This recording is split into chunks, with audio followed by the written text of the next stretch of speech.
Bonsoir, Mesdames, Messieurs. Après 3 jours de discussions enflammées entourant le budget 2013 de la Ville de Gatineau, les étincelles entre les conseillers ne s'éteignent pas. Les chicanes entre Action Gatineau et le clan du maire Bureau ont repris plus belle. On en parle avec Olivier Breton, qui est à l'Hôtel de Ville de Gatineau. Olivier, les disputes opposent cette fois quels conseillers? Daniel, les conseillers gatinois sont connus pour leurs nombreux différends. Et voilà que ça se poursuit de plus belle avec Alain Riel qui accuse Action Gatineau, plus précisément son chef, Maxime Penneau-Jobin, de vouloir semer la bisbille. Action Gatineau s'oppose à une compression de 1,5 million de dollars dans le budget de 2013. Le parti politique a cherché à obtenir l'appui de groupes communautaires dans cette histoire. Le tout a débuté lundi lorsque le Conseil étudiait la possibilité de réaffecter des sommes qui, à la base, étaient destinées à des programmes sociaux ou d'habitation.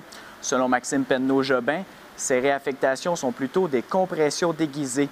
Il a donc alerté la table régionale des organismes communautaires et c'est ce qui a dérangé M. Riel.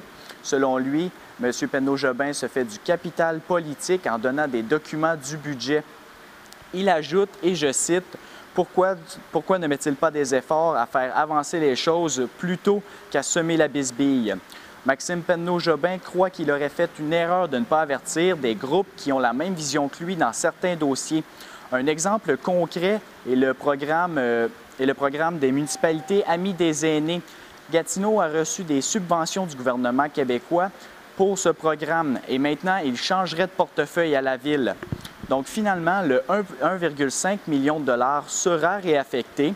3 des 5 membres d'Action Gatineau ont voté contre la proposition. Donc, Daniel, on peut dire que les chicanes sont loin d'être terminées au Conseil de Ville de Gatineau. Olivier Breton, à l'Hôtel de Ville de Gatineau, merci.